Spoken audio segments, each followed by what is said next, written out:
Assalamualaikum warahmatullahi wabarakatuh. Waalaikumsalam warahmatullahi wabarakatuh. Alhamdulillah rabbil alamin. Hamdan katsiran tayyiban mubarakan fih kama yuhibbu rabbuna wa yardah. Nusalli wa nusallim wa nubarik ala nabiyyina Muhammadin wa ala alihi wa sahbihi wa man tabi'ahum bi ihsanin ila yaumiddin wa ba'd. Kaum muslimin, kaum muslimat, para pendengar Radio Roja dan pemirsa Roja TV yang dimuliakan oleh Allah Subhanahu wa taala. Kita masih melanjutkan pembahasan mustajaddatul hajjil fiqhiyah. Permasalahan-permasalahan yang baru kontemporer dalam masalah fikih haji. Pada pertemuan yang lalu telah kita jelaskan tentang atharuz ziham, bahwa apa dampak dari berkumpulnya manusia yang padat dan banyak jumlahnya ya, dalam melakukan ibadah haji ini, yang tentunya akan berdampak kepada beberapa hal yang memang mengharuskan terkadang untuk takhfif atau mengambil keringanan-keringanan yang diberikan oleh syariat. Dan memang zahmah atau ramainya orang dan bersedesakannya orang saat melakukan ibadah ini sepertinya sudah merupakan keharusan semenjak Allah merintahkan kepada Nabi Ibrahim untuk mengumumkan kepada manusia agar datang melakukan ibadah haji. Ya, Allah Subhanahu wa taala memerintahkan wa'adzim fil nasi bil haji ya'tuka rijalan wa 'ala kulli dhamir ya'tina min kulli fajjin 'amiq, bahwa umumkan kepada manusia untuk melakukan ibadah haji, niscaya mereka akan datang kepadamu rijalan, berjalan kaki, wa 'ala kulli dhamir, atas setiap kendaraan, mereka datang dari seluruh penjuru dunia. Dan munasabahnya wadihah ketika Allah Subhanahu wa taala menamakan tempat ini dengan Bakkah, dari asal kata fa'lah, dari bakka fulanun fulanan iza zahamahu, itu seseorang berdesa-desakan. Ini makna dari kata bakka sebagaimana dijelaskan oleh Imam Tabari dari sisi tinjauan bahasa. Nah, ketika Allah Subhanahu wa taala menjelaskan inna awwala baitin wudi'a lin-nasi lalladzi bi Bakkata mubarakan wa hudan lil alamin, ketika ini dalam konteks mewajibkan syariat ibadah haji, walillahi 'alan nasi hajjul baiti man istata'a ilaihi sabila. Sungguhnya rumah Allah yang pertama yang dibuat untuk manusia yang berada di Bakkah. Maka kata Bakkah kita katakan tadi zahmah, artinya berdesa-desakan, ramai dan bertumpuk-tumpukan, artinya ramai orang berada di sana, mubarak, dan menjadi hidayah bagi alam semesta. Ketika Allah mengatakan di saat itu Allah mewajibkan kepada manusia untuk melakukan ibadah haji ke Baitullahil Haram bagi orang yang mampu.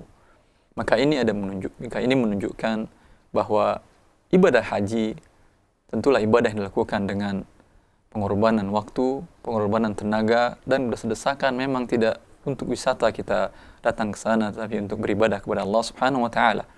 Dan karena banyaknya orang datang, tentu keberadaan mereka sedikit banyaknya pasti akan mempengaruhi terhadap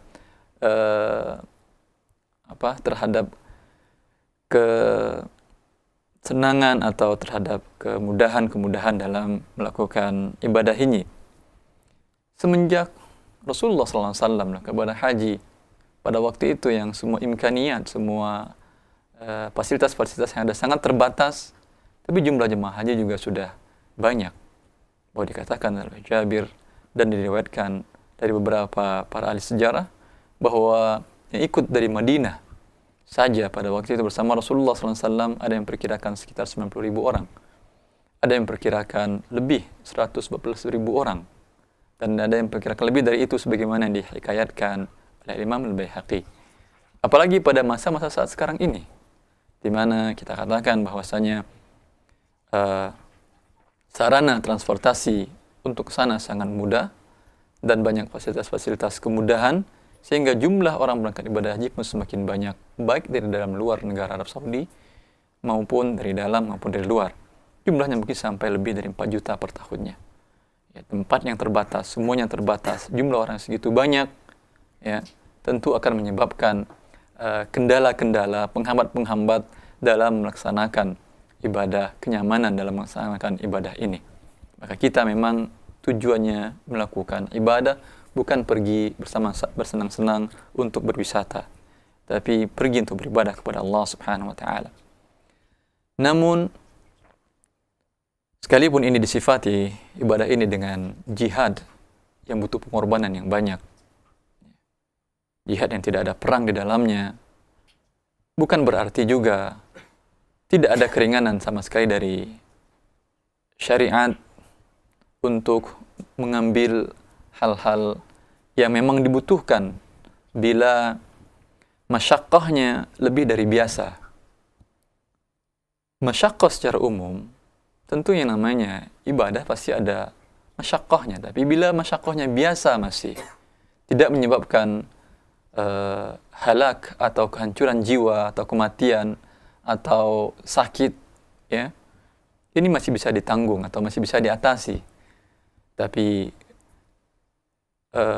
al-haraj atau masyaqqah atau beratnya beban yang harus dipikul bila harus membawa berlalunya nyawa atau meninggalnya seseorang dalam tempat-tempat ibadah ini, maka di sini perlu diambil keringanan. Dan munasabahnya zahirah ketika Allah Subhanahu wa taala menjelaskan dalam firman-Nya dalam surah Al-Hajj, "Wa ma ja'ala 'alaikum fid dini min haraj." Tidak kami jadikan dalam agama ini untuk memberatkan kalian. Dari sini jelas munasabahnya. Hubungannya sangat jelas antara ibadah haji dengan takhfif atau keringanan yang kita dibolehkan untuk mengambilnya, sebatas dibolehkan.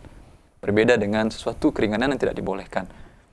Keringanan yang dibolehkan diambil, maka sebaiknya kita ambil. Sangat tepat sekali ayat ini dalam surah Al-Hajj.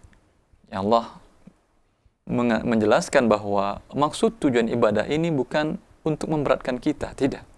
Tapi untuk mengagungkan Allah. Untuk mengagungkan sesuatu yang diagungkan Allah. Tempat yang dimuliakan Allah. Waktu-waktu yang dimuliakan Allah. Bukan tujuannya untuk memberatkan kita. Maka dengan demikian, bila dalam pelaksanaan ibadah haji ini ada musyaqqah kharijah 'anil mu'tad, ada sesuatu beban yang berat yang di atas normal, maka syariat membolehkan untuk mengambil keringanan-keringanan dalam hal ini. Sebagaimana Al-Quran tadi kita jelaskan, ya, menjelaskan boleh mengambil keringanan dalam hal ini yang dikibarkan ramainya orang, banyaknya orang dalam melakukan ibadah ini. Sunnah-sunnah Rasulullah SAW juga thabitah yang menganjurkan dan membolehkan mengambil keringanan-keringanan di dalam ibadah haji ini. Diriwayatkan oleh Syaikhan bahwasanya ketika di Muzdalifah, Saudah, istri Rasulullah SAW, Ummul Mukminin, minta izin untuk berangkat terlebih dahulu qabla hatamatin nas, sebelum orang berdesak-desakan melontar nanti di Jamrah Aqabah di pagi harinya. Dia minta izin di malam hari, maka Rasulullah SAW memberi izin kepadanya. Juga diriwayatkan dalam Sahihain bahwa Rasulullah SAW ketika tawaf, beliau tawaf di atas kendaraannya. Padahal tawaf disunnahkan tanpa di atas kendaraan. Tetapi hikmahnya beliau, tujuannya beliau tawaf di atas kendaraannya, karahiyata ayadriba anhun nas, khawatir an-nas yatazahamuna alaih, khawatir orang-orang akan berdesakan berusaha ingin mengikuti Rasulullah SAW dalam melakukan cara tawafnya, dan ini berakibat berbahaya bagi keselamatan jiwa para sahabat tersebut. Sehingga bila Rasulullah tawaf di atas kendaraan, orang-orang melihat bagaimana cara beliau tawaf, ya. Dengan demikian tidak terjadi sesuatu yang tidak diinginkan manakala mereka berusaha meniru atau mencontoh cara tawafnya Rasulullah sallallahu alaihi wasallam. Juga diriwayatkan oleh Abu Dawud dengan sanad la ba'sa bih bahwa ketika Rasulullah sallallahu alaihi wasallam melontar Jamrul Aqabah dari Batnil Wadi, dari lembah, ketika itu orang datang bersedesakan kepada beliau. Lalu melihat orang bersedesakan, beliau mengatakan, "Ya ayuhan nas, la yaqtulu ba'dukum ba'dha." Wahai manusia, jangan sebagian kalian membunuh sebagiannya. Wa idza ramaitumul jamrah farmu bimithli hasal khazaf. Bila kalian melontar jamarat, maka melontarlah dengan batu yang kecil. Ini ketika orang-orang bersedesakan kepada beliau, maka beliau jelaskan, jangan sampai menyebabkan satu dan lainnya mengalami cedera, bahkan sampai hilangnya nyawa dalam ibadah yang mulia ini. Memang meninggal dalam keadaan beribadah suatu hal yang dianjurkan, tetapi ta'ridun nafsi 'alal halak dilarang dalam Islam. Meninggal dalam keadaan beribadah sangat dianjurkan, tetapi sengaja menjatuhkan diri dalam kehancuran dan kematian dalam melakukan ibadah ini, maka ini tidaklah dianjurkan dalam Islam. Karena Allah mengatakan, wa ma ja'ala 'alaikum fid dini min haraj. Tujuan din ini bukanlah untuk memberatkan kalian. Juga diriwayatkan oleh Imam Al-Bukhari dalam kitab sahihnya bahwa ketika Rasulullah SAW berangkat meninggalkan Arafat menuju Muzdalifah, di mana beliau lihat para sahabatnya saling bersegera memacu kendaraannya menuju Muzdalifah, dan ini tentu berakibat berbahaya karena jumlah mereka yang 100.000 lebih bergerak dalam waktu yang satu, ya. Dan bila mereka masing-masing terburu-buru, akan mengakibatkan kepada hal-hal yang tidak diinginkan. Maka Rasulullah SAW mengingatkan mereka, ayuhan nas, as-sakinah, sakinah, as-sakinah, as-sakinata, fa innal birra laysa bil idha. Wahai manusia, tenang, tenang, kata Rasulullah. Fa innal birra laysa bil idha. Kebaikan itu bukan dengan bersegera-segera, bukan dengan terburu-buru. Siapa yang dulu sampai, tidak. Ini sering kita dengar dari beberapa jemaah haji atau kaum muslimin yang melakukan ibadah umrah. Mereka berbangga-bangga dengan waktu yang cepat yang mereka lakukan dalam setiap ibadah. Fulan, Masya Allah, dia tawaf pada saat puncak cuma sekian menit. Fulan begini, fulan begini. Sesungguhnya al-birru laysa bil idha'. Kebaikan dalam melakukan ibadah ini bukan siapa yang lebih dahulu, tidak. Siapa yang lebih dahulu selesai, tidak. Rasulullah mengatakannya laysa bil idha', tidak terburu-buru. Tawaf di antara Safa dan Marwah, di antara Ka'bah, kemudian melontar jumrah liiqamati dzikrillah. Tujuannya untuk berzikir kepada Allah Subhanahu wa taala. Bukan siapa yang lebih dahulu, siapa yang lebih cepat, siapa yang lebih tidak. Tapi untuk berzikir kepada Allah Subhanahu wa taala. Oleh karena itu, ada kekhusyuan di setiap gerakan-gerakan melakukan ibadah yang mulia dalam ibadah haji ini. Kita bukan sekedar berjalan, memutar, mengitari, atau sekedar melempar, tidak. Di sana ada iqamati dzikrillah, berzikir kepada Allah Subhanahu wa taala dengan tadarru' dan khusyuk dan merendahkan diri di hadapannya.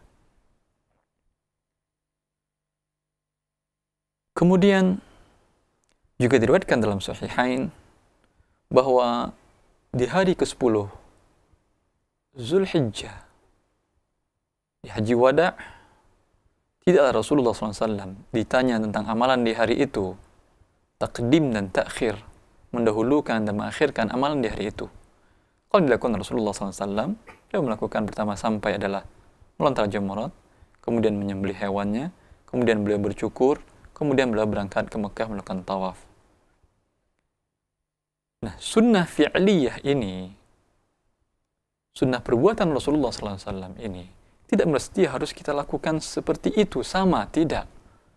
Karena bila jumlah jutaan manusia melakukan gerakan yang sama seperti itu, akan menyebabkan hal-hal yang tidak diinginkan. Ya, seperti yang sering kita dengar beberapa tahun yang lalu, sekitar haji pada tahun 1426 Hijriah, sana lebih dari 100 kaum muslimin yang meninggal akibat berdesak-desakan, tadafu, tazahum, berdesak-desakan pada saat melontar jamarat pada hari ke-10 itu. Karena mereka menginginkan yang afdal pada di waktu itu, yaitu mengikuti perbuatan Rasulullah SAW. Padahal yang afdal kembali kepada seseorang. Ya, bila Rasulullah memberikan keringanan-keringanan, maka yang afdal tidaklah mesti harus mengikuti seperti dengan Rasulullah SAW. Bila Anda tidak mampu, bila harus membahayakan diri sendiri, atau membahayakan rombongan, atau membahayakan orang-orang yang bersama Anda, yang terkadang ada wanita dan orang-orang yang lemah bersama Anda. Maka setiap Rasulullah SAW ditanya tentang amalan hari tersebut, mentakhirkan, mendahulukan dan mengakhirkan perbuatan di hari tersebut tidak sesuai dengan urutan Rasulullah SAW tadi, beliau mengatakan if'al wala haraj, lakukan dan insya Allah tidak mengapa. Maka ini jelas anjuran dari Rasulullah SAW sendiri untuk kita mengerti dalam melakukan ibadah yang mulia ini. Kemudian Rasulullah SAW juga mengingatkan kepada Umar, ya, dalam hadis riwayat Imam Ahmad dengan sanad jayyid, bahwasanya Nabi berkata kepada Umar, ya Umar, innaka rajulun qawi, la tuzahim 'alal hajar fatu'zi dhaif. Hai Umar, engkau seorang laki-laki yang berbadan kuat, maka janganlah engkau berdesak-desakan ketika berada di Hajar Aswad, berusaha untuk menciumnya, ya, mendesak-desaki yang lain. Ini akan mengakibatkan engkau akan menyakiti orang yang lemah. Maka ini penting, maksud ini, tujuan ini, bahwa Anda beribadah dalam setiap gerakan-gerakan Anda, ketika tawaf, ketika sa'i, ketika melontar. Maka apakah ibadah harus dengan menyakiti sesama kaum muslimin, menyakiti saudara sendiri, dengan menyikut, dengan mendesak, dan segala macam. Dan terkadang di depan Anda ada seorang wanita, dan terkadang ada seorang tua, renta.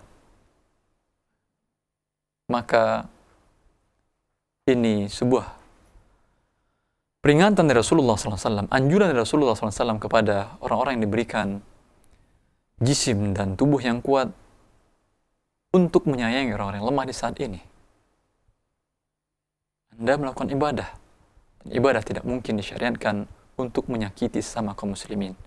Maka ketika melakukan ibadah, lakukanlah dengan khusyuk dan tenang, tanpa harus menyikut dan menyakiti kaum muslimin. Karena bila berakibat demikian, menyakiti kaum muslimin dalam saat berusaha pada saat ingin mencium Hajar Aswad atau sholat di maqam Ibrahim, ini akan menyebabkan menyakiti kaum muslimin, menyebabkan putaran tawaf menjadi terhalangi gara-gara beberapa gelintir orang. Ini akan berarti menyakiti orang. Menyakiti kaum muslimin, hukumnya disepakati haram. Sedangkan keberadaan Anda untuk mencium dan mencium Hajar Aswad, serta untuk sholat di belakang maqam Ibrahim hanya sunnah. Maka tidak merupakan fikih seorang muslim yang mendahulukan sunnah dengan melakukan hal yang haram. Dia telah berdosa, padahal sunnah bila ditinggalkannya, sunnah kita maksud ini adalah sunnah dalam istilah para fuqaha kita, yaitu istihbab. Ya, lebih baik dia tinggalkan yang istihbab daripada dia harus melakukan hal yang haram. Dan ketika itu, Allah Ta'ala alam, mungkin lebih disunnahkan, dianjurkan seperti perintah Rasulullah kepada Umar. Berarti perintah Rasulullah kepada Umar ini menunjukkan bahwa yang lebih baik bagi Umar, bagi yang kuat, untuk tidak melakukan seperti yang dilakukan oleh orang yang lain. Allah Ta'ala alam. Kemudian ada beberapa athar yang kita sebutkan secara ringkas saja, karena waktu tidak cukup untuk kita jelaskan satu persatu dengan rinci. Athar terdampak dari banyaknya orang yang melakukan ibadah-ibadah ini bisa berdampak pada tawaf, pada saat ketika tawaf, pada saat ketika sa'i, masuk ke Arafah, kemudian berada di Muzdalifah, kemudian di Mina, ya. Ini dampaknya sangat banyak sekali. Seperti tawaf, boleh berarti kalau tidak bisa di tempat di mataf, boleh kita tawaf di lantai 2 atau di lantai 3 pada saat-saat penuh dan sesak, ya. Umpamanya ketika penuh dan sesak dihalangi oleh para petugas untuk tidak masuk mataf, tempat tawaf di depan Ka'bah, sebaiknya naik ke tempat yang lain, cari tempat yang lebih luang. Dan al-hawa laha hukmul qarar, kata para ulama. Lantai 2, lantai 3 sama dengan qarar berada di lantai 1, ya. Dalilnya bahwasanya ketika seseorang sholat menghadap ke Ka'bah, ya, kemungkinan dia sholat di tempat yang tinggi. Sholat ke tempat yang tinggi ketika perintah untuk menghadap Ka'bah, dia yang dihadapinya apa? Hawa. Tentulah bukan Ka'bah, bangunan Ka'bah. Karena bila di lantai 10, lantai 20, umpamanya di gedung yang tinggi di sekitar tanah haram tersebut, dia akan sejajar, yang berhadapan dengan dia adalah hawa atau udara yang bukan bangunan Ka'bah. Dan ini sepakati oleh para ulama, boleh dengan demikian. Al-hawa laha hukmul qarar. Lantai 2, lantai 3 sama dengan di lantai 1 juga. Kemudian sa'i juga dibolehkan di lantai 2 juga. Tidak mesti Anda harus berdesakan untuk sa'i di lantai 1, di lantai bawah atau di tanah, ya, dengan merasa lebih afdal. Tidak, sama saja. Cuman yang penting diingat, di lantai 2, lantai 3, lantai 4 sekarang, ya, untuk tawaf tersebut, ini batas awal dan akhir dari Safa dan Marwa adalah batas jalan kursi roda. Ketika sampai di atas kursi roda, sudah cukup Anda di sana. Tidak mesti Anda harus memutari,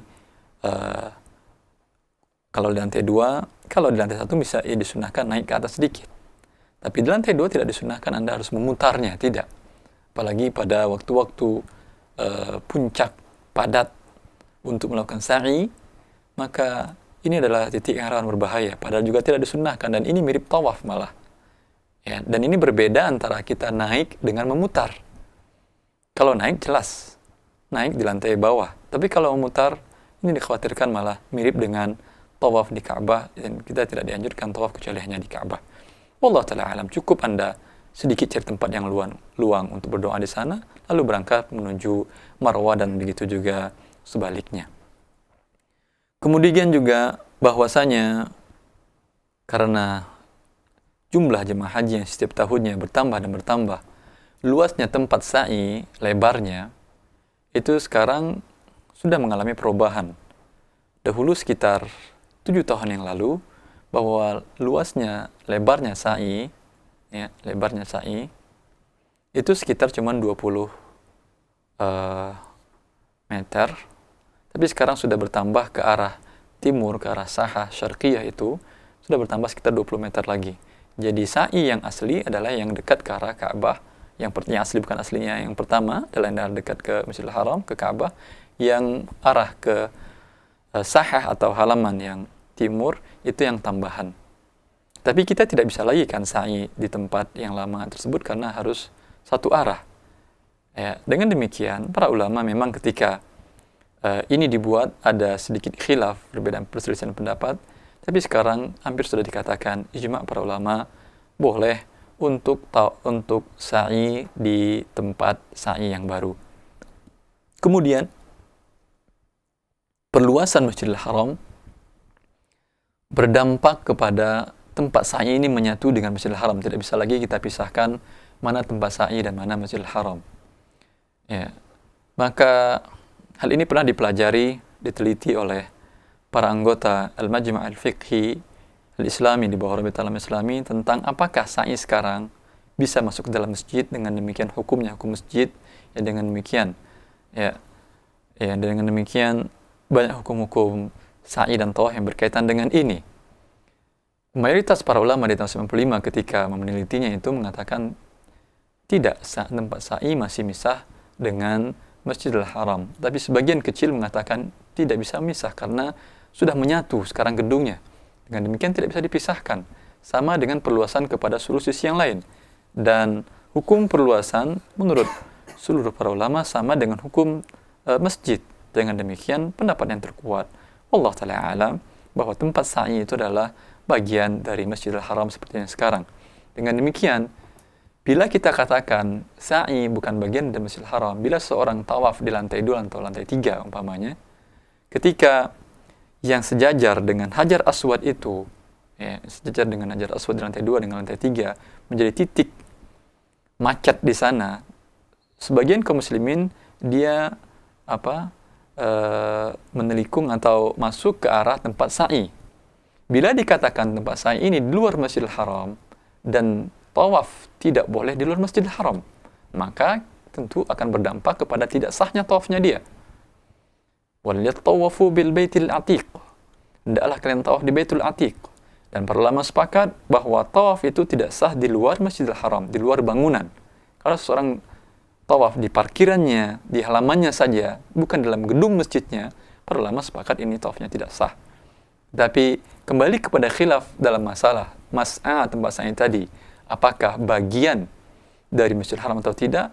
Bagi pendapat yang terkuat yang kita katakan tadi, bahwa tempat sa'i menyatu dengan Masjidil Haram, maka tidak masalah dia ketika macet di tempat sejajar dengan Hajar Aswad tadi, dia menelikung dan masuk melalui tempat sa'i. Dengan demikian sah sudah tawafnya. Wallahu ta'ala alam. Kemudian yang terakhir, mungkin nanti akan kita kembangkan dengan tanya jawab masalah yang lain. Yang terakhir yang kita bahas dalam uraian kali ini, ketika seseorang atau jemaah haji tidak masuk pada hari tarwiyah ke Arafah, memang sunnahnya sebagaimana dalam hadis Jabir diriwayatkan Imam Muslim bahwa Rasulullah SAW pada hari tarwiyah berangkat menuju Mina, bukan menuju Arafat. Tapi jemaah haji Indonesia dan jemaah haji yang lain dari negara-negara yang banyak, bahwasanya mereka berangkat pada hari tarwiyah langsung menuju Arafat. Dahulu para ulama mengatakan, di antaranya Imam Nawawi, bahwa ini adalah bid'ah. Dan sebagian para ulama dalam mazhab Syafi'i juga mengatakan ini bid'ah. Ya. Walaupun demikian, sebagian ulama dalam mazhab Syafi'i masih mengatakan bid'ah bila tidak ada alasan. Kalau ada alasan, khawatir ramai, maka Ibnu Hajar Al-Haytami, ya, desakannya berangkat nanti dikhawatirkan tidak bisa sampai pada waktunya dan bercerai-berai, maka kata Ibnu Hajar Al-Haytami ini tidak mengapa. Beliau mengatakan, وَمَا حَدَثَ الْآنِ مِنْ مَبِيتِ أَكْثَرِ النَّاسِ هَذِهِ اللَّيْلَةِ بِعَرَفَةٍ بِدْعَةٍ إِلَّا مَنْ يَخَافُ زَحْمَةً. Dalam Tuhfatul Muhtaj mensyarahkan Al-Minhaj oleh Imam Nawawi, Ibnu Hajar Al-Haytami mengatakan bahwa orang-orang yang bermalam pada malam ke-9 di Arafat, ini adalah perbuatan ini bid'ah, kata beliau. Kecuali bagi orang yang khawatir kalau dia tidak datang di malam hari di sana, akan menyebabkan dia zahmah, berdesak-desakan, dan tidak akan bisa sampai di Arafat pada waktu yang ditentukan. Dan ini sekarang musyahad. Kita perhatikan dan kita saksikan. Tahun demi tahun, semakin tahun ke depan, semakin susah untuk masuk ke Arafat. Apalagi jumlah kaum muslimin yang melakukan ibadah haji dari Indonesia ratusan ribu, maka diatur agar mereka masuk pada hari tarwiyah, pada hari ke-8 menuju Arafat. Ini adalah suatu aturan yang baik dan insya Allah tidak mengapa. Yang ditinggalkannya hanyalah sunnah saja, sedangkan Arafat wukufnya adalah wajib. Bila dikhawatirkan tidak bisa masukinya, karena di beberapa tahun belakangan pernah kita saksikan bahwa berangkat dari Mina, bagi yang berada di Mina pada harus berangkat jam 10 malam, itu kadang-kadang sampai di Arafat sampai jam 3, artinya 5 jam, padahal jaraknya dekat sekali. Padahal jaraknya paling sekitar 10 kilo, tapi ditempuh dalam waktu 5 jam karena penuhnya itu di malam harinya masih. Apalagi kalau dikatakan di pagi hari. Ya. Dan itu padahal sebagian jemaah sudah diatur agar dia datang, sebagian jemaah seperti jemaah Indonesia, diatur agar datang pada siang hari ke-8-nya. Itu pun sudah terjadi desak-desakan yang mengkhawatirkan seseorang untuk tidak dapat masuk ke Arafah dengan pas waktu yang dijadwalkan. Dengan demikian, ya, hal ini dibolehkan mengingat bahwasanya az-zahmah di sini menunjukkan bolehnya kita mengambil beberapa keringanan-keringanan, tapi bukan dalam rangka untuk istighfaf atau untuk tatabbu' rukhas, untuk mencari hal-hal yang mudah-mudah, tidak.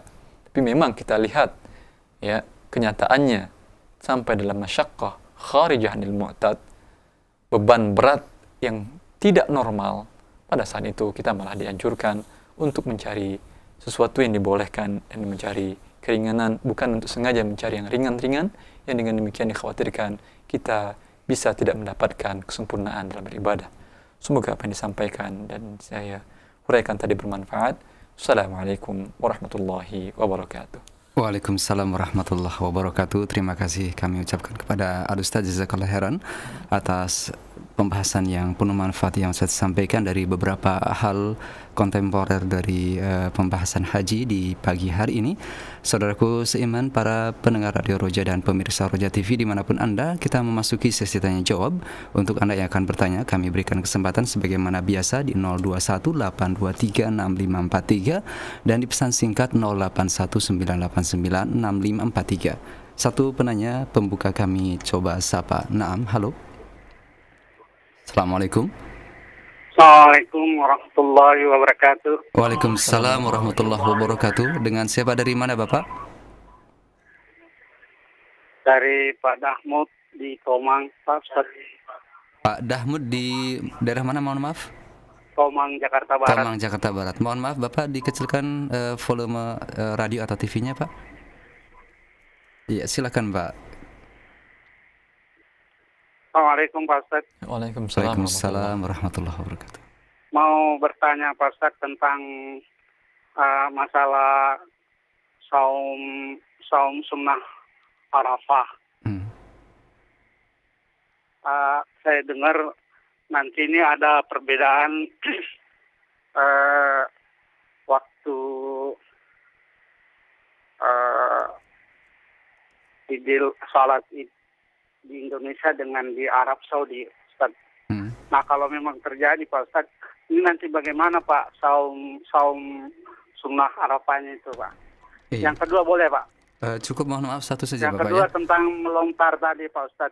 Apakah kalau kita melontar jamrah, kita harus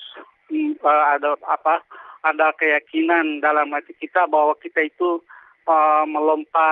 melontar syaitan itu Pak Ustaz. Iya.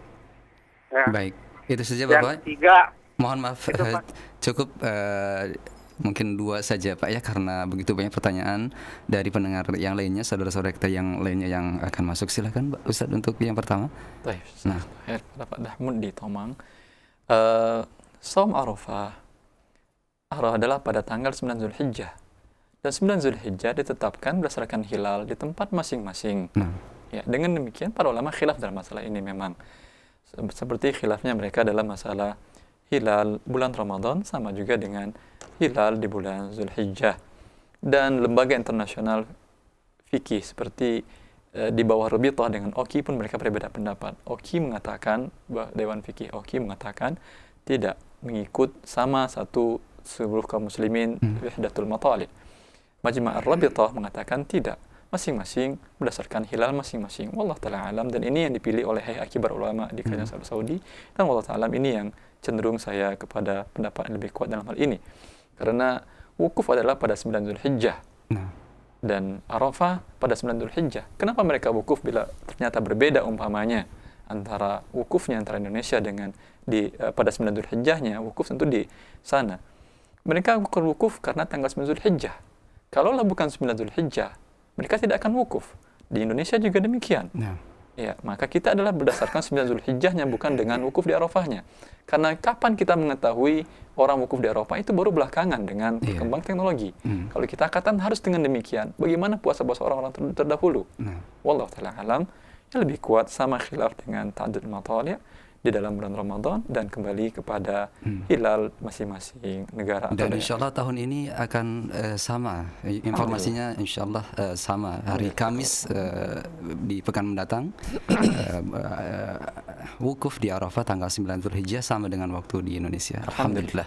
Baik Ustaz, untuk yang kedua, pertanyaan dari Pak Dahmud tadi, melontar jumroh ada keyakinan untuk kita melaknat syaitan bagaimana Ustaz? Tidak ya. Tidak ada melontar syaitan di sana. Sehingga Rasul tadi mengingatkan, la yaqtulu ba'dukum ba'dah. Jangan satu kalian saling melempar. Kalau dia sengaja melempar, diambilnya boteng besar dan nyampe kepala saudaranya seberangnya, apa yang akan terjadi? Ya, la yaqtulu ba'dukum ba'dah, kata Rasulullah SAW.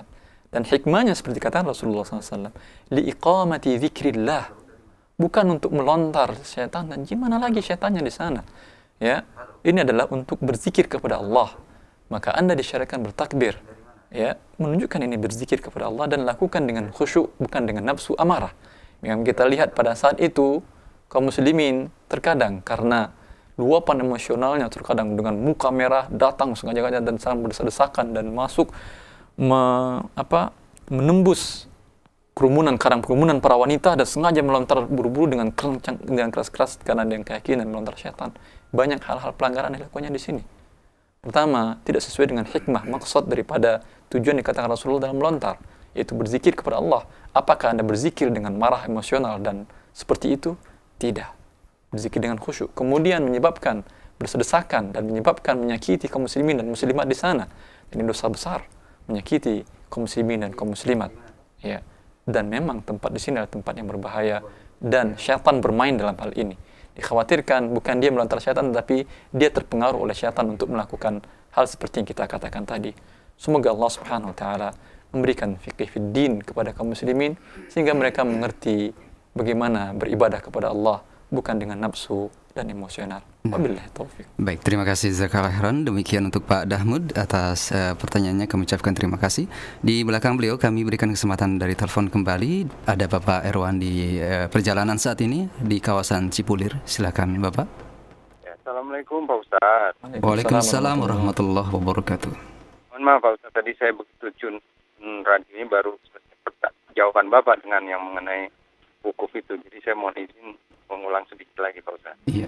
Dengan perbedaan waktu antara Mekah dengan kita Indonesia, kalau menurut berdasarkan perhitungan GMT yang dibuat oleh orang Nasara segala macam, itu hitungannya katanya 4 jam. Tapi ada juga yang berpendapat kalau hitungannya berdasarkan waktu mean time-nya Mekah, ba'da maghrib Mekah itu kurang lebih 20 selisih antara Indonesia. Yang saya mau tanya, kita sebagai umat yang mau melaksanakan sholat berbarengan itu kan konteksnya kan selalu terkait dengan wukufnya itu Ustaz. Jadi mohon izin tadi saya telat gitu, Pak Ustaz komen gitu. Karena kalau tidak berdasarkan wukuf kayaknya nggak afdol gitu. Terima kasih Pak Ustaz. Baik, terima kasih kembali. Nah, demikian Pak Erwan, terima kasih atas interaksinya. Silakan Ustaz. Saya kira sudah terjawab dengan jawaban yang tadi, bahwa sekarang tidak ada perbedaan antara wukuf dan ilham. Nah, demikian Pak Erwan, hati-hati di perjalanan Bapak ya. Baik, kami berikan kesempatan untuk Anda yang akan bertanya 0218236543. Terputus. Satu pertanyaan dari pesan singkat sudah masuk, ada dari Bapak Pri yang saat ini tengah di Mekah Ustadz.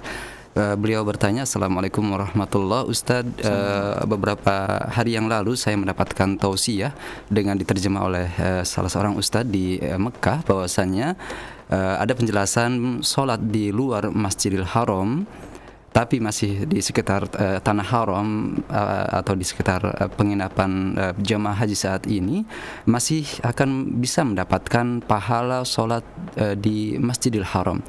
Kami menjadi bingung, mohon penjelasannya apakah sahih hal ini? Terima kasih Ustaz. Sahih. Jazakallahu khair atas pertanyaannya. Dan semoga Allah Subhanahu wa taala menerima amal ibadah haji dan umrah dan seluruh amal-amal soleh Bapak yang sedang melakukan ibadah haji di Mekah. Apa yang disampaikan oleh salah seorang dai, ini diterjemahkan salah seorang ustadz di tempat-tempat di mana konsentrasi kaum muslimin dari berbagai negara di sana, memang disediakan para dai, para syekh dengan para penerjemah dari negara masing-masing. Ya, ini memang khilaf para ulama dari masa ke masa, apakah pahala 100.000 sholat di masjid tersebut juga dapat dirasakan atau didapatkan oleh orang yang berada di tanah haram, bukan saja di Masjidil Haram, Hal ini khilaf para ulama dari masa khilaf mereka masyhur, dan wallahu taala alam yang lebih kuat, terutama pada saat kita melakukan ibadah haji, di mana terkadang pemondokan kaum muslimin dari beberapa negara seperti Indonesia jauh dari Masjidil Haram dan sangat memberatkan mereka untuk ke situ. Dan kita lihat sirahnya Rasulullah SAW.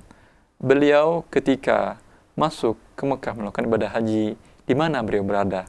Apakah di sekitar Masjidil Haram yang dengan demikian beliau 5 waktu sholatnya di Masjidil Haram, atau beliau berada di luar ini? Beliau berada di Abtah. Di sekarang tempatnya di sekitar 5 abid, jalan Mina menuju antara sedikit keluar dari Mina, kemudian jalan menuju ke Masjidil Haram. Dan itu jaraknya lumayan jauh. Dan tidak ada di satu pun riwayat yang menjelaskan bahwa Rasulullah SAW sholat 5 waktu keluar dari Abtah menuju ke Masjidil Haram. Dengan demikian, wallahu ta'ala a'lam, bagi kaum muslimin yang dekat dari Masjidil Haram memungkinkan dia untuk sholat 5 waktu tanpa harus menguras tenaga, membahayakan diri dan lain-lainnya, tentulah bagi dia semakin dekat ke Ka'bah, semakin baik pahalanya. Ya. Tapi bagi kaum muslimin yang jauh, yang berkilo-kilo seperti di Aziziyah dan lain-lain tempat yang agak jauh, ya, yang akan memberatkan mereka dan menyebabkan mungkin juga jatuh sakit sebelum menunggu puncak ibadah hajinya, ya, dikhawatirkan mereka malah tidak maksimal dan fit melakukan ibadah hajinya, sholatlah di masjid-masjid di mana yang lebih dekat dari sana, selagi dalam masih tanah haram. Semoga Allah Subhanahu wa taala memberikan pahala yang sama. Wabillahi taufiq. Nah, terima kasih jazakallah khairan atas jawaban yang Ustaz sampaikan. Demikian Pak Pri di Mekah saat ini. Semoga Allah berikan haji yang mabrur untuk Bapak dan hadirin atau kaum muslimin yang lainnya. Kita angkat dari telepon kembali, sudah ada pendengar kita Bapak Abu Aminah di Cibinong. Silakan Pak Abu Aminah. Halo, Assalamualaikum. Waalaikumsalam warahmatullahi wabarakatuh. Mohon maaf nih Pak Ustadz, saya mau bertanya. Ya, silakan. Saya mendengar dari penjelasan di Roja ada beberapa yang berbeda tentang puasa disyariatkannya awal Dzulhijjah. Ada yang mensyariatkan dari tanggal 1 sampai tanggal 9. Tapi tadi malam saya mendengar kayaknya penjelasan yang dari tanggal 1 sampai tanggal 9 kayaknya tidak terlalu kuat dasarnya. Itu dia hanya menyampaikan bahwasanya alasannya adalah alasan perbuatan baik gitu. Iya. Perbuatan baik. Kemudian kemarin penjelasannya tanggal 8 tanggal 9 katanya ada dasar hadis yang agak lemah gitu. Tapi ini berbeda. Ini mohon penjelasan Pak Ustadz antara perbedaan ini. Baik, terima kasih Pak Abu Aminah. Nah. Assalamualaikum. Waalaikumsalam warahmatullahi wabarakatuh. Silakan Ustaz. Iya. Ini insyaallah perbedaan dalam hal yang dibolehkan. Nah, dia ada perbedaan yang dibolehkan, ada perbedaan yang tidak. Ini menunjukkan keluasan kita dalam beribadah kepada Allah Subhanahu wa taala. Dan ini bukan saja di Radio Roja, tapi para ulama dari masa ke masa, dan bukan saja para ulama ke masa, dari masa Rasulullah SAW, para sahabat pun telah berbeda dalam masalah furu'iyah seperti ini. Ya. Insyaallah tidak mengapa Anda ambil mana yang menurut Anda lebih kuat berdasarkan mutlaknya hadis al-amalus saleh, lebih dicintai pada hari itu, tidak mengapa. Dan ini yang banyak dipilih oleh para ulama, dan Lajnah Daimah juga memilih ini, ya, di antaranya Syekh Abdul Jibril, Syekh bin Baz, dan para ulama yang lainnya. Dan sebagian ulama yang tidak memilih ini tidak masalah. Bila Anda melakukan amal baik, insyaallah Allah Ta'ala tidak mengapa. Ini satu ijtihad, memang dia merupakan majalil ijtihad. Walillahil hamd wa billahi taufiq. Nah, terima kasih jazakallahu khairan atas jawaban Ustadz. Kita angkat dari pesan singkat kembali dari pendengar kita. Assalamualaikum warahmatullahi wabarakatuh ya Ustadz.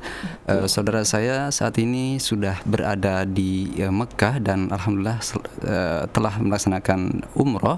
Namun setelah itu ada waktu hingga hari tarwiyah dan beliau menyampaikan titipan pertanyaan, bolehkah bagi mereka untuk melakukan umroh berkali-kali Ustadz, karena ada waktu yang cukup luang untuk melaksanakannya. Terima kasih. Ya,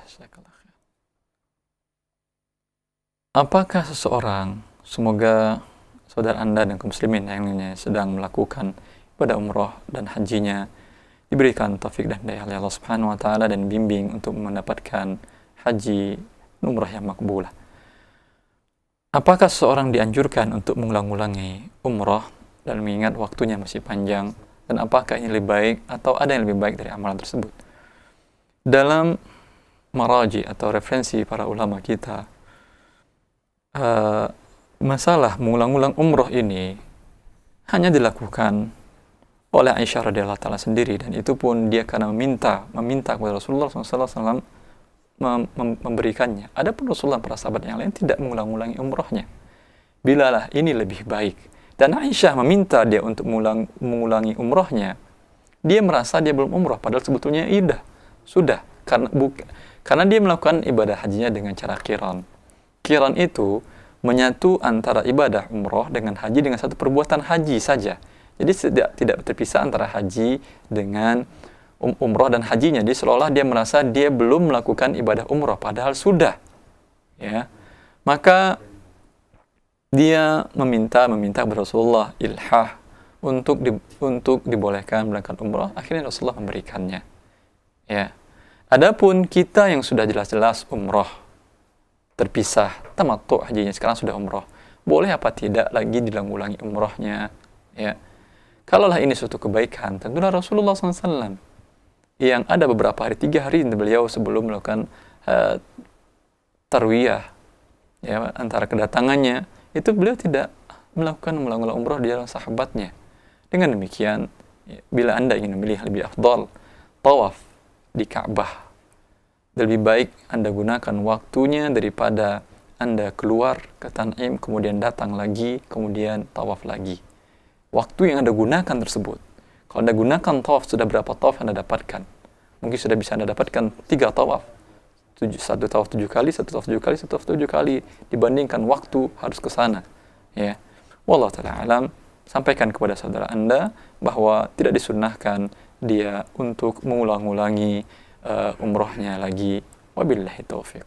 Nah, jazakallah khairan atas jawabannya. Demikian Bapak Abu Nanda atas pertanyaannya, kami ucapkan terima kasih. Kita angkat kembali dari telepon. Sudah ada Ibu Naila di Cikarang, Bekasi. Silakan Ibu. Assalamualaikum warahmatullahi wabarakatuh. Waalaikumsalam warahmatullahi wabarakatuh. Barakallahu fiik, Ustaz. Allah barik fiik. Ini Ustaz yang ingin ditanyakan, untuk wanita, untuk sholat wajibnya ketika di Masjidil Haram atau di mana Masjid Nabawi, apakah baiknya sholatnya di Masjidil Haram dan Masjid Nabawi atau di hotelnya masing-masing? Penginapan masing-masing ya Bu ya. Ya, kemudian itu yang tadi saya belum paham, yang tadi antara Mina atau dan ke Arafah itu yang jaraknya kira-kira 10 km itu dari mana ya Ustaz? Sehingga di situ tadi disebutkan karena jamaah hajinya banyak, sehingga perjalanannya harusnya berapa jam, karena jamaahnya banyak menjadi 5 jam penjelasan Ustaz. 5 jam ya. Baik. Itu dari Mina ke Arafah atau dari mana ke mana Ustaz ya? Kemudian di Mina itu apakah wajib harus menginap di Mina gitu Ustaz? Ya, jazakallahu khairan. Pada hari ke-8 maksudnya, Bu? Iya. Pada hari ke-8 menginap di Mina maksudnya? Iya, Ustaz. Baik, terima kasih Ibu. Jazakallahu khairan. Assalamualaikum warahmatullahi wabarakatuh. Waalaikumsalam warahmatullahi wabarakatuh. Silakan Ustaz. Allah barik fiik. Mengenai apakah bagi wanita lebih baik sholat di Masjid Nabawi atau Masjidil Haram atau di hotelnya, ya, memang Rasulullah SAW ya menganjurkan kepada wanita lebih baik dia sholat di rumahnya daripada di masjidnya. Tapi ini mungkin berbeda dengan kaum muslimin yang datang dari seluruh penjuru dunia. Ya, tentu mereka ingin menyaksikannya, dan Rasulullah tidak melarang. La tamna'u ima Allahi masajid Allah. Jangan kalian larang wanita-wanita tersebut untuk mendatangi masjid-masjid. Ya, kalau saja ini mereka datang dari jauh-jauh, kemudian harus mengorbankan untuk tidak memilih afdalnya untuk lebih di hotel, wallahu ta'ala alam, ya, tidak masalah bagi dia untuk mendatangi Masjid Nabawi dan sholat di Masjidil Haram. Untuk sholat di Masjidil Haram, seperti yang kita katakan, 100 ribunya didapatkan juga, walaupun bukan di masjidnya tapi masih di tanah haram. Tapi untuk Masjid Nabawi tidak didapatkan pahala 1000-nya, ya, karena Rasulullah SAW mengatakan masjidi hadza, ada kata-kata hadza, masjidku ini, maka ini tidak bisa dikatakan tanah haram Nabawi. Dengan demikian, tidak masalah. Ingat bahwa jarang kaum muslimat mungkin sekali mereka seumur hidup hanya bisa datang ke Masjid Nabawi ini, maka tidak masalah. Ya, dia mendatangi Masjid Nabawi dengan rangka mendapatkan pahala yang besar dari yang dijanjikan oleh Rasulullah SAW bagi orang yang sholat di Masjid Nabawi. Kemudian mengenai hari Tarwiyah, wallahu ta'ala alam, tidak satu pun saya dapatkan seorang ulama yang mewajibkan untuk berada pada hari Tarwiyah itu di Mina. Ya, mereka hanya mengatakan sunnah saja. Berdasarkan hadis Urwah bin Midras bahwasanya dia datang langsung menemui Rasulullah SAW di Muzdalifah, berarti sama sekali dia tidak berada di Mina. Ya, ini menunjukkan bahwa tidak wajib, karena kalau wajib tentulah Rasulullah SAW memerintahkan dia untuk membayar dam. Rasulullah SAW tidak memerintahkan untuk hal itu. Ini menunjukkan bahwasanya tidaklah wajibnya sunnah saja. Mengenai macetnya, ya, mungkin kalau kita bermalam berada di Mina pada hari ke-8 Tarwiyah itu akan kita rasakan macetnya itu. Jalanan penuh sesak. Ya, kalau berangkat dari Mekah mungkin memang tidak akan merasakan macetnya pada siang hari Tarwiyah. Wallah ta'ala a'lam. Dan terima kasih atas jawabannya. Demikian Ibu Naila di Cikarang. Di belakang beliau kami akan terima kembali ada Pak Azhar di Banten saat ini. Silakan Pak Azhar. Naam. Halo, assalamualaikum. Ya, waalaikumsalam warahmatullah. Silakan Pak. Ya, mau bertanya Pak Ustaz. Silakan. Ini saya pernah berhaji tahun 2005, cuman perasaan itu nggak sempurna saja perasaan itu. Iya. Apakah saya boleh berangkat lagi? Apakah menyempurnakan dengan kebaikan secara manusiawi? Iya Pak. Mana yang bagus gitu? Karena kadang-kadang ingin yang terbaik gitu dalam haji. Maaf Pak Azhar, perasaan tidak sempurna itu karena mengetahui tidak rukunnya belum terpenuhi atau apa Pak Azhar? Atau hanya sekedar perasaan saya saja? Punya ini nggak sempurnanya itu karena kalau misalkan kadang-kadang lagi tawaf itu perasaan nahan kentut saja itu. Oh, nah. Karena kalau mau wudhu kan jauh sekali, Masya Allah. Bagaimana, apakah berangkat lagi, apakah saya di Indonesia ini memperbaiki amal yang lain? Terima kasih Pak Ustaz. Assalamualaikum. Waalaikumsalam warahmatullahi wabarakatuh. Terima kasih Pak Azhar di Banten. Silakan Ustaz. Ya. Perasaan tidak sempurna, ya, ini perlu merupakan hikmah yang harus diingat oleh kaum muslimin yang lain yang sedang melakukan ibadah haji atau yang akan berangkat ibadah haji atau setiap muslim yang karena ibadah haji adalah kewajiban sebagai setiap muslim yang mampu. Hendaklah sebelum melakukannya dia mengetahui mana yang rukun, mana yang tidak, mana yang ini, sehingga lepas dari was-was. Ini khawatir seperti yang dari Pak Azhar tanyakan tadi, hanya perasaan saja. Rukunnya alhamdulillah sudah terpenuhi, hanya perasaan seperti ada hal-hal sepertinya yang tidak pas lah. Ya. Andai pun dia wuduk dengan batal wuduk, para ulama ada yang membolehkan, diantaranya mazhab Abu Hanifah membolehkan, tapi pendapat ini kuat. Dan banyak masyayikh, diantaranya Syekhuna Syekh Ahmad bin Abdullah Al-Hamad, beliau murid dari Syekh Shalal Saimin, beliau memilih pendapat Abu Hanifah dalam hal ini, tidak disunnahkan, tidak dibolehkan seorang, bukan tidak sunnahkan, maaf, dibolehkan seorang tawaf dalam keadaan tidak suci dari hadas kecil. Walaupun pendapat jumhur lebih kuat, wallahu ta'ala alam, ya, akan tetapi ini khawatir bentuk waswas dari syaitan. Insyaallah bila rukunnya dan wajibannya sudah dilakukan, ibadah haji Bapak adalah sempurna, tapi tidak menghalangi untuk ingin melakukan ibadah haji lagi. Dan ibadah haji yang kedua adalah ibadah yang sunnat. Dan ibadah yang sunnat seperti pernah kita jelaskan, lihat ya, mana lebih penting daripada bersedekah atau amal-amal soleh yang lainnya. Bila memungkinkan dan tidak ada mahawij, aqarib, tidak ada orang-orang yang sangat membutuhkan di sekitar kita akan harta kita, baik para fakir miskin ataupun orang-orang yang kelaparan di sekitar kita berada atau di manapun negara muslimin yang bisa disampaikan harta kita ke sana, ya, sebaiknya kita lakukan ibadah haji dan umroh walaupun sunnat. Karena kita katakan, seperti dijelaskan oleh Syekhul Islam Ibnu Taimiyah dan para ulama menjelaskan bahwa ibadah haji yang sunnat bukan yang fardu, lebih baik daripada bersedekah sunnat, kecuali sedekahnya wajib. Ya, maka sedekah sunnat, ya, lebih utama melakukan ibadah haji yang sunnat, karena ibadah haji menggabung antara ibadah badaniyah dan maliyah. Di sana ada pengorbanan fisik dan di sana ada pengorbanan harta. Ya, ini kita katakan dalam konteks yang bisa memilih. Kalau tidak, ya memang lebih baik bersedekah dengan harta tersebut. Jadi ini bukan seperti yang sering kita dengar dan baca di belakangan ini. Banyak orang-orang yang menganjurkan dan bahkan mengatakan bahwa ibadah haji sunnah berulang-ulang maka tidak baik, begini, sedekah lebih baik. Tidak. Secara kaidah umum tidak. Tapi dalam kasus-kasus tertentu bisa saja sedekah memang lebih baik daripada ibadah haji sunat. Ya, wabillahi taufiq. Nah, terima kasih atas jawaban Ustadz. Ada 5 menit waktu kita untuk di kesempatan selanjutnya. Kita angkat kembali dari pesan singkat dari pendengar kita Pak Abdurrahman di Jakarta. Assalamualaikum warahmatullahi wabarakatuh. Ustadz, bagaimanakah hukumnya bagi jamaah haji yang ketika sholat di Masjidil Haram dan ketika itu membludak jamaah dan tercampurlah jamaah lelaki dan wanita, dan di dalam shaf juga terjadi adanya percampuran. Bagaimanakah hukumnya apabila sholat kita tiba-tiba kemudian di samping kita ada wanita yang non mahram? Apakah sah sholat kita, Ustadz? Mohon penjelasannya. Iya. Berbicara sah dan tidaknya sholat dalam keadaan ikhtiari dan sa'ah berbeda dengan ketika kita berbicara pada ittirari, terpaksa. Kita sedang duduk dan di samping kita tidak ada wanita, tidak ada wanita yang bukan mahram atau ajnabiyah. Tapi ternyata kemudian mendadak ketika qomat, tahu-tahu wanita ini yang sedang tawaf atau sedang berjalan tidak bisa bergerak lagi. Mau kemana dia? Ya, maka memang pemerintahan, jazakumullah khair, pemerintahan kerajaan Saudi Arabia telah mengatur dengan baik hal ini, tetapi memang ini di luar kemampuan. Ini adalah di luar kemampuan manusia. Ya, dengan demikian, sholat ala halih. Sholatlah dalam keadaan bagaimanapun juga, insya Allah tidak masalah dan tidak berdampak kepada ketidakabsahan sholat Anda. Wabillahi taufiq. Nah, terima kasih jazakallahu khairan atas jawaban Ustadz.